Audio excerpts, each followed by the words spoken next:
Assalamualaikum warahmatullahi wabarakatuh. Selamat datang semuanya. Perkenalkan, nama saya Ahmad Pratomo. Di sini saya ingin memberikan penjelasan berupa presentasi. Presentasi ini diambil dari buku yang berjudul E-Learning, Keselamatan dan Kesehatan Kerja atau K3, yang disusun oleh Yuliani HR, Ridowati, dan Sri Indriati. Dalam buku-buku tersebut memuat beberapa banyak bab. Berikut presentasi yang akan saya lakukan berupa ringkasan yang ada di buku e-learning. Yang pertama, apa itu K3? Di sini kita harus tahu definisi dari K3 tersebut seperti apa.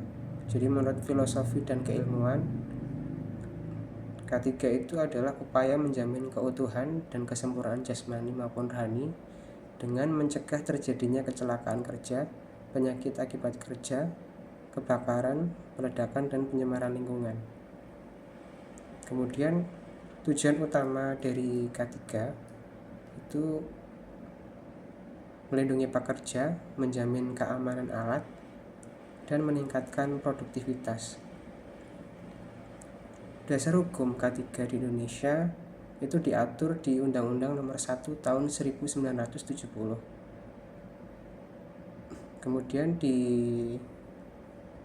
program K3 itu kita juga harus wajib tahu terkait instruksi kerja kesehatan dan keselamatan baik di dalam tempat kerja atau di laboratorium. Kemudian dalam K3 juga kita harus lebih tahu terkait program-program kesehatan kimia. Lanjut untuk di slide berikutnya. Di sini yang dibahas adalah terkait toksikologi industri. Dasar-dasar toksikologi industri. Sebelum masuk ke babnya, kita terlebih dahulu tahu pengertian dari toksikologi. Toksikologi merupakan ilmu yang mempelajari pengaruh merugikan suatu zat atau bahan kimia pada organisme hidup. Kemudian bahan toksik atau racun itu adalah bahan kimia dalam jumlah relatif sedikit, berbahaya bagi kesehatan atau jiwa manusia. Di dalam toksikologi kita harus mengenal bahan berbahaya dan beracun atau B3, kemudian jalur masuk zat beracun ke tubuh, bisa dari pernafasan, bisa dari pencernaan ataupun dari kulit. Kemudian dampak jangka pendek dan jangka panjang bagi kesehatan. Di dalam toksikologi nanti kita juga akan dijelaskan terkait MSDS. Di dalam MSDS itu nanti akan dijelaskan juga bahan-bahan senyawa kimia yang kita tidak boleh berkontak langsung, sehingga seperti alat pelindung diri harus selalu dipakai. Untuk mengetahui lebih lanjut terkait MSDS, ada referensi situs yang bisa dibuka teman-teman semua di www.msdsonline.com. Kemudian lanjut ke slide berikutnya. Di sini kita mempelajari dan mengerti jenis-jenis alat pelindung diri yang dipakai di dalam tempat kerja. Yang pertama, kepala. Untuk kepala kita ada safety helmet. Dalam safety helmet itu banyak jenisnya,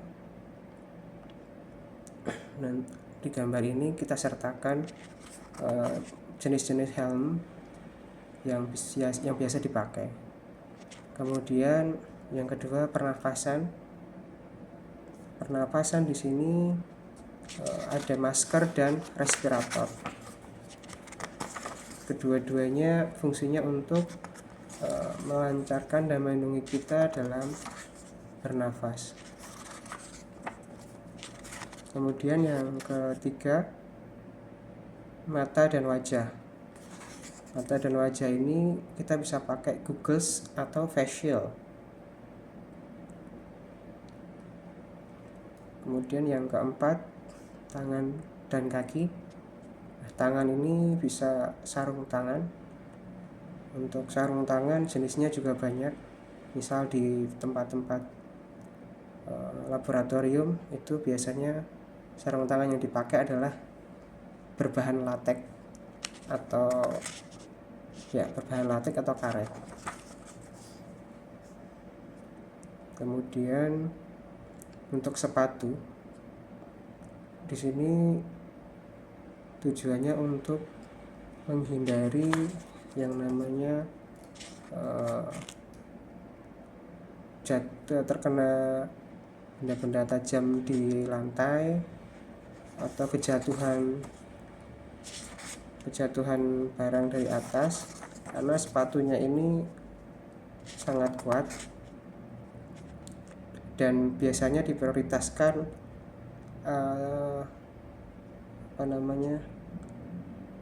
anti gelincir atau non skid umumnya. Kemudian yang kelima, di telinga seperti yang saya pakai ini, penggunaan untuk menghindari kebisingan. Ini bisa pakai earplug atau earmuff.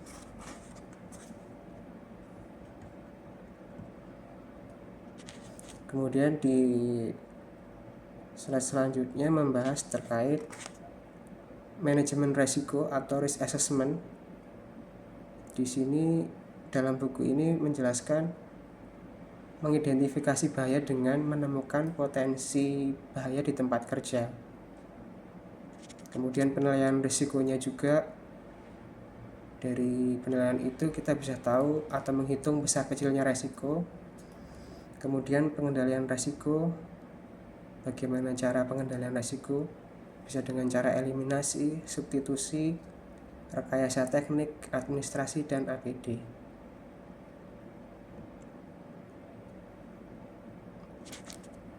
Kemudian lanjut di K3 di laboratorium dan industri. Di sana menjelaskan terkait prosedur kerja aman saat melakukan eksperimen.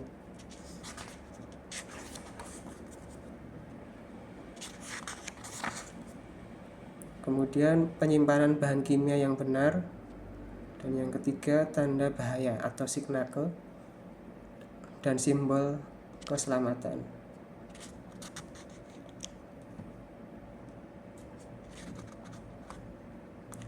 Di dalam buku tersebut juga membahas pengelolaan limbah. Di dalam pengelolaan limbah itu kita harus bisa klasifikasi jenis limbah. Jenis limbah ada 3 klasifikasi. Pertama organik, kedua anorganik, ketiga B3. Kemudian dalam pengelolaan limbah itu bertujuan untuk apa? Biar kita tahu pentingnya pengelolaan limbah itu tidak mencemari lingkungan sekitar atau tempat kerja atau perusahaan. Baik, dari kesimpulan presentasi tadi kita bisa ambil intisari dari yang saya jelaskan, bahwa K3 bukan sekedar aturan tapi budaya kerja. Kemudian K3 juga itu kepatuhan terhadap prosedur K3 dalam K3 juga itu kepatuhan terhadap prosedur K3 itu adalah tanggung jawab bersama, sehingga selalu mengupayakan kedisiplinan dalam berusaha menjalankan K3. Terima kasih atas waktunya. Barangkali presentasi yang saya lakukan sangat singkat, tapi mudah-mudahan tahu poin-poin yang saya jelaskan. Terima kasih semuanya. Assalamualaikum warahmatullahi wabarakatuh. Saya tutup presentasi kali ini.